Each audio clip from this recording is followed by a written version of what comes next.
Doctor, ya tenemos la respuesta del TC frente a la medida cautelar, la cual ha sido rechazada, pero sí han aceptado la demanda competencial, es decir, que sí han aceptado que hay alguna controversia en la materia. Para usted, esa decisión en su conjunto, ¿qué opinión merece? Bueno, en primer lugar, muchas gracias por la entrevista. Quisiera indicarles que me ha sorprendido la resolución del tribunal de no aceptar la medida cautelar. Yo confiaba que el Tribunal Constitucional estuviera a la altura de las circunstancias y pudiera suspender este arbitrario proceso de vacancia y al final en la sentencia resolviera lo pertinente. Lamentablemente esto no ha sucedido, con lo cual el día de mañana se va a llevar a cabo la vacancia, el procedimiento de vacancia por incapacidad moral del presidente de la República y esperemos que el Congreso no cuente con los 87 votos porque de lo contrario sencillamente el presidente sería vacado porque cuando se dicte sentencia este procedimiento ya se habrá realizado porque como saben el procedimiento competencial solamente que cuenta con medidas cautelares, si se hubiera dictado la medida cautelar se hubiera suspendido el procedimiento de vacancia, pero al no dictarse, el procedimiento de vacancia se lleva a cabo y el proceso competencial seguirá su curso, que implicará que se corra traslado de la demanda al Congreso, que el Congreso conteste en un plazo máximo de 30 días, que luego de ello haya una audiencia y después una sentencia del Tribunal Constitucional, y eso implica tiempo, y en el camino se definirá lo pertinente en la vacancia que esperemos no tenga un resultado negativo. Claro, doctor. Y una vez que ya se dé la votación, supongamos que esta sea positiva a favor de la vacancia, ¿cuáles serían los posibles escenarios que tendría el TC con una sentencia posterior a dicha votación a favor? Bueno, si mañana se lleva a cabo la votación como corresponde hasta el momento y se declara la vacancia del presidente, el proceso competencial continuará y si el tribunal en su momento dicta sentencia, hay dos alternativas: que declare infundada la demanda reconociendo la competencia del Congreso para vacar al presidente, con lo cual no pasaría nada, o en segundo lugar que considere que la demanda es fundada, acogiendo la pretensión del Ejecutivo y por tanto ahí se plantearía un escenario de ver qué dice la sentencia. La sentencia en un proceso competencial, si se declara fundada la demanda, tiene tres alcances. En primer lugar, va a declarar si el Congreso era o no competente. En segundo lugar, declararía la nulidad, si es que llega a la conclusión de que el Congreso no era competente, la nulidad de los actos realizados por el Congreso, es decir, la nulidad del acuerdo de iniciar el procedimiento de vacancia y los siguientes acuerdos. Y el gran tema es que si finalmente declara fundada la demanda, no solamente se pronuncia diciendo el Congreso no tenía competencia, no solamente dice que los actos son nulos, sino a la vez la pregunta que se plantea es qué ocurriría con la destitución del presidente.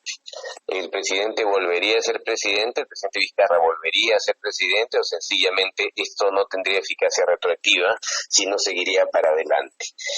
El Código Procesal Constitucional y la experiencia comparada faculta al Tribunal Constitucional a evaluar el impacto de su decisión. Vale decir, el tribunal podría determinar si el presidente regresa o si el presidente no regresa. Es una posibilidad atendiendo al impacto de su decisión. Esta graduación de su sentencia la puede llevar a cabo el Tribunal Constitucional y habría que ver qué ocurre. Por ejemplo, si el tribunal dicta sentencia en abril del próximo año, cuando ya faltan pocos meses para que culmine el mandato del actual presidente, probablemente en ese momento no restituiría al actual presidente de la República. Si esto ocurriera lo más pronto posible, probablemente la decisión sí sería factible de permitir una restitución del presidente Vizcarra. Todo depende en mucho del tiempo y además de la evaluación que haga el Tribunal Constitucional.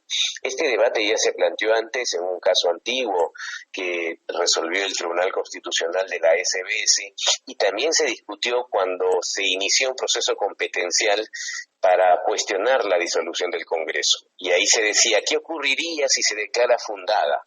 Y muchos decían, mira, si se declara fundada, nada garantiza que el Congreso anterior vuelva.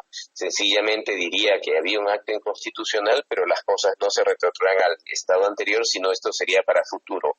Esta alternativa podría presentarse, habrá que ver qué ocurre, pero creo que el tribunal ha perdido la oportunidad de dictar una cautelar que hubiera sido lo más sensato, porque sencillamente se hubiera permitido que se suspenda la votación de mañana y el procedimiento de mañana, y que recién se lleve a cabo cuando el tribunal se pronuncie y quede zanjado el tema de la incapacidad moral.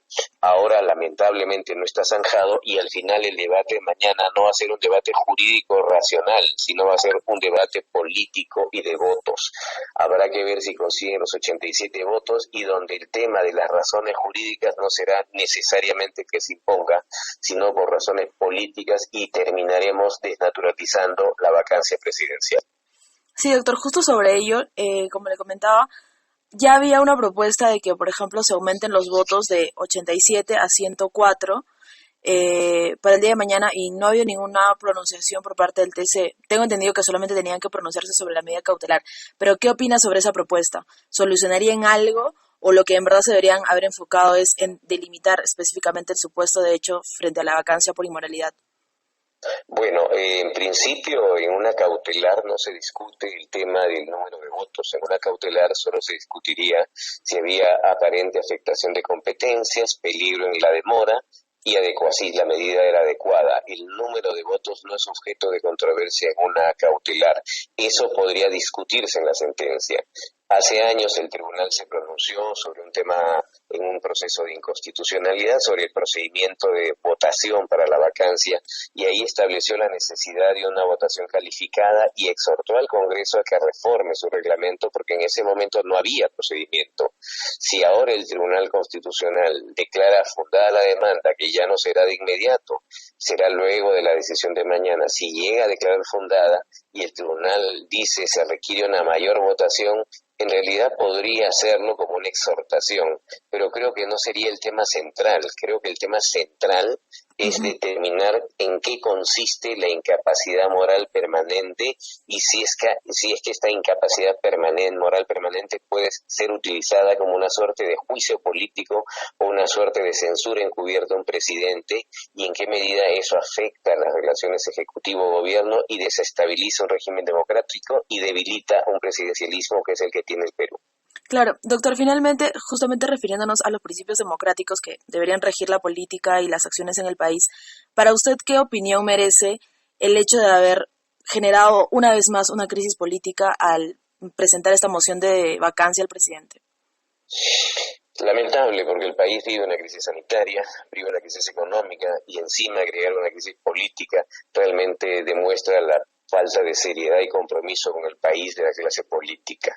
Lo que en este país se necesitaba era unirse y trabajar por temas clave para salir de esta situación tan seria que vive el país. Agregar esta situación, esta crisis política, realmente me parece irresponsable, y por eso invocaría a la clase política que mañana va a decidir la permanencia o no del presidente de la República, que piense en la necesidad de garantizar la estabilidad en el país, y que de esa manera se dé cuenta que no es conveniente para el país en este momento, en septiembre del 2020, cuando falta muy poco tiempo para las elecciones, cuando falta muy poco tiempo para que el presidente culmine su mandato. En este momento no conviene en absoluto vacar al presidente de la República y contar con un nuevo régimen, un nuevo gabinete, y donde el presidente interino sería el presidente del Congreso. Creo que eso es un mal mensaje al país, y encima un mal mensaje a la economía, porque la economía también se ve afectada por este tipo de inestabilidades que se está generando en nuestra clase política.